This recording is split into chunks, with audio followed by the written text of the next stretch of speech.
Welcome সবাইকে ask me এই video সিরিজে। এবং আজকের এপিসোডে আমি যে প্রশ্নটি নিয়েছি সেটি ফেসবুক ইনবক্সে একজন ফেসবুক ইউজার আমাকে যা যা লিখেছেন তা আমি স্ক্রিনশট আপনাদেরকে দেখাচ্ছি এবং নিচে ডেসক্রিপশনে সম্পূর্ণ প্রশ্নটি থাকবে।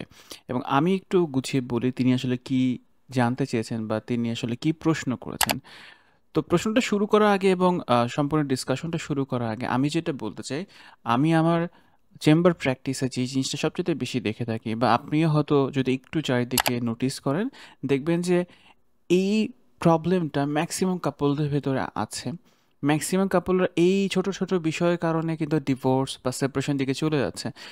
তো আমি যখন ডিসকাশনটা করব তখন হয়তো আপনি কানেক্ট করতে পারবেন, বাট যেহেতু ভিডিও শুরুতে আমি আগেই আপনাদেরকে বলছি, আপনি যদি ম্যারিড পারসন হয়ে থাকেন বা আপনি বিয়ে করবেন বা করে ফেলেছেন অ্যান্ড কী কী প্রবলেম হতে পারে, প্রবলেমগুলো সম্পর্কে একটু অ্যাওয়ার থাকাটা প্রয়োজন যাতে আপনারা সেই অনুযায়ী প্রিভেনশনটা নিতে পারেন। 23 বছর বয়সে একজন ম্যারিড পারসন আমাকে মেসেজ করেন, তাদের বিয়ে হয়েছে 7 মাস হয়েছে, তাদের 2 বছরের রিলেশনশিপ ছিল, সো ফ্যামিলির সম্মতিতেই তাদের বিয়েটা হয়েছে। ইনলজের ফ্যামিলিতে কোনো সমস্যা নেই, হাজব্যান্ডকে নিয়ে কোনো সমস্যা নেই।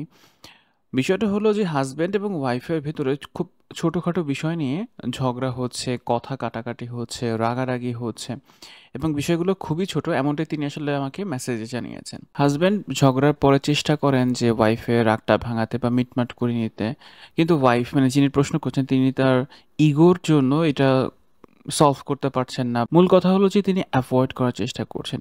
তিনি এটা বুঝতে পারছেন যখন তিনি কনশাস মাইন্ডে থাকছেন যে এটা আসলে ঠিক না, এরকম চলতে থাকলে আমাদের সম্পর্কটা আসলে অনেক দূরত্ব বেড়ে যাবে সম্পর্কের মাঝে। তো তিনি সব কিছু বুঝেন যে তিনি আসলে যে রাগটা করছেন এটা আসলে কোনো ভ্যালিড রিজন নেই, বাট তারপর তিনি রাগটা করছেন। তার প্রশ্নটি হলো যে তিনি কি করতে পারেন এই সম্পর্কটা ভালো রাখার জন্য বা এরকম হুটহাট না রেগে যাওয়ার জন্য তার করণীয় কি, এমনটা তিনি আমাকে ইনবক্সে জানতে চেয়েছেন। তো আমি সেই বিষয়টা একটু পাবলিকলি শেয়ার করছি বিকজ আমি মনে করি এই প্রশ্নটা অনেক মেয়েদের, অনেক বিবাহিত মেয়েদের বা অনেক বিবাহিত পুরুষের, এবং সেটা অনেককে হেল্প করবে বলে আমি বিশ্বাস করি। সো চলেন আমরা ডিসকাশনটা শুরু করি।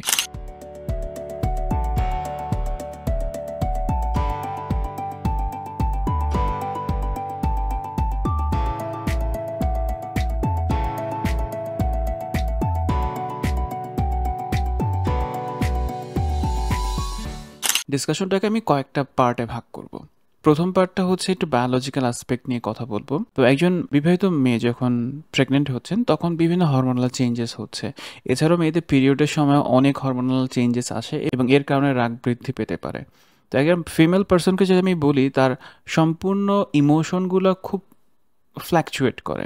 সেটা প্রতি মান্থে হচ্ছে, প্রেগনেন্সি পিরিয়ডে হচ্ছে, এছাড়াও হাজব্যান্ড ওয়াইফে আন্ডারস্ট্যান্ডিংয়ের উপর ডিপেন্ড করে। তো বায়োলজিক্যাল অ্যাসপেক্ট থেকে একজন ফিমেল পার্সনে অনেকগুলো কারণে মুড সুইং করতে পারে বা ইমোশন ফ্ল্যাকচুয়েট করতে পারে, এই বিষয়টা আমাদের জানার দরকার আছে। এবং আমি মনে করি একটা মানুষকে যখন আমরা এডুকেশনের থ্রুতে অ্যাওয়ার করতে পারি তখন তিনি কিন্তু অনেক বেশি সচেতন হবেন এবং সচেতন হলে অনেকগুলো প্রবলেম তিনি প্রিভেন্ট করতে পারবেন নিজে নিজেই। নাম্বার 2 যে আসপেক্ট বা যে পয়েন্ট অফ ভিউ থেকে ডিসকাশনটা করব সেটা হলো যে আমি বুঝতে পারছি যে আমি যে বিষয়গুলো নিয়ে রাগ করছি বা খিটখিট করছি, ঝগড়া করছি, এটা আসলে খুব মেজর বিষয় না। তাহলে বিষয়গুলো কি, লিস্ট ডাউন করা, আমি কোন কোন বিষয়ে ছোট হওয়া সত্ত্বেও রেগে যাচ্ছি। দ্যাটস ইন্ডিকেট আপনার হয়তো এক্সপেকটেশন এক জায়গাতে আছে এবং আপনি রিয়ালিটিতে অন্য কিছু পাচ্ছেন। একটা ছোট্ট সিনারিও কল্পনা করতে বলি আপনাদের সবাইকে। ওয়াইফ হয়তো এক্সপেক্ট করছে হাজব্যান্ড তার জন্য একটা সুন্দর কফি বানিয়ে নিয়ে আসবে, কিন্তু হাজব্যান্ড সেটা করলো না। হাজব্যান্ড বসে বসে মোবাইল ব্রাউজ করছে। এর ফলে ওয়াইফে কিন্তু রাগ হওয়াটা স্বাভাবিক, বিকজ তিনি কিন্তু এক্সপেক্ট করেছেন, তিনি মুখে হয়তো বলেনি, তিনি হয়তো মনে মনে এক্সপেক্ট করেছেন যে তার হাজব্যান্ড তার জন্য কফি নিয়ে আসবেন, বিকজ তারা দুজনেই জানেন যে দুজন কফি খেতে পছন্দ করেন। এখন হাজব্যান্ড সামহাও মোবাইল নিয়ে ব্যস্ত হয়ে পড়েছেন বা মোবাইলে তার অ্যাডিকশন থাকতে পারে, লেটসে প্রচুর রিলস দেখেন। এই ছোট্ট একটা ঘটনায় কিন্তু তাদের ভিতরে বড় রকমের ডিজাস্টার ক্রিয়েট করতে পারে। তুমি জানো যে এই সময় আমি কফি খেতে চাই, তারপর তুমি কফি বানালে না, অথবা হাজব্যান্ড নিজের জন্য কফি নিয়ে চলে আসছে, ওয়াইফকে দিচ্ছে না বা দিতে ভুলে গেছে বা দিতে হবে এই কমন সেন্সটাও কাজ করেনি। সো অনেকগুলো আসপেক্ট থেকে কিন্তু ছোট ছোট বিষয়ে বড় বড় ডিজাস্টার ক্রিয়েট করতে পারে।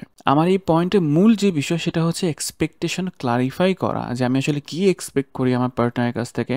At the same time list down করা আমি আসলে কোন কোন জায়গাতে ওভার রিয়্যাক্ট করছি বা রেগে যাচ্ছি, এবং সেই পয়েন্টগুলো আসলে একটু এক্সপ্লোর করে দেখা যায় কি কারণ? মানে কারণটা কি যে আমি এত রেগে যাচ্ছি? ছোট আপনি বলছেন বাট তারপরেও কিন্তু আপনি রেগে যাচ্ছেন বা আপনার দুজনের মধ্যে একটা ঝগড়া হচ্ছে, কথা কাটাকাটি হচ্ছে। সো পয়েন্টগুলোকে লিখে রাখা। আমরা কিন্তু লিখতে চাই না। আমরা মোস্ট অফ দ্য থিং আমাদের মেমোরিতে রাখতে চাই, ব্রেইনে ওয়ার্ক করতে চাই বাট আমরা লিখতে চাই না। যেহেতু লিখি না আমাদের কাছে কোনো ডকুমেন্টেড থাকে না, আমরা বুঝতে পারি না যে আসলে আমাদের ইমোশনটা কোন জায়গা থেকে কোন জায়গায় সুইচ করছে বা শিফট হচ্ছে। এই শিফটিংটা বোঝার জন্য আপনাকে অবভিয়াসলি লিখতে হবে কোন কোন জায়গাতে আপনি রেগে যাচ্ছেন, দো ম্যাটারগুলো খুবই ছোট। নাম্বার 3 যে বিষয় সেটা হচ্ছে অ্যাঙ্গারটাকে আমরা দেখছি একটা খারাপ কিছু। দেখেন অ্যাঙ্গারটা কোনো খারাপ কিছু না। আমি চেম্বারে ম্যাক্সিমাম ক্লায়েন্টকে এই কথা বলি যে অ্যাঙ্গার আমাদের একটা বেসিক ইমোশন। আমাদের যদি ৫টা বেসিক ইমোশন থাকে তার মধ্যে অন্যতম একটা ইমোশন হচ্ছে অ্যাঙ্গার।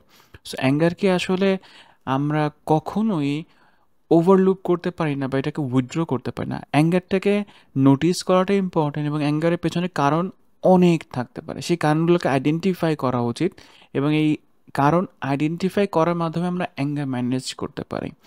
আপনি যদি এই মুহূর্তে আমার ভিডিও দেখা বন্ধ করে গুগলে একটু সার্চ করেন অ্যাঙ্গার ম্যানেজমেন্ট, আপনি অসংখ্য টুলস অ্যান্ড টেকনিক্স পেয়ে যাবেন এবং এই অসংখ্য টুলস অ্যান্ড টেকনিক আপনাকে টেম্পোরারি বেসিসে একটা রিলিফ দিতে পারে।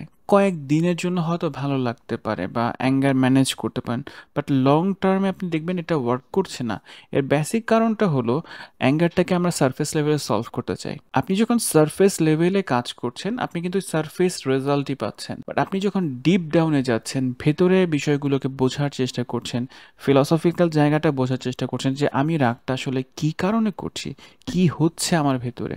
নিজেকে নিজে এক্সপ্লোর করা, নিজেকে নিজে দেখতে পাওয়া অ্যান্ড এর মাধ্যমে আপনি কিন্তু আপনার অ্যাঙ্গার ম্যানেজ করতে পারবেন বা এই ছোটোখাটো বিষয়ে যে রাগগুলো হচ্ছে এগুলোকে খুব ইজিলি সলভ করতে পারবেন। ভিডিওর এই প্রান্তে আমি কাপলদের উদ্দেশ্যে একটা ভিডিও রিকমেন্ড করব।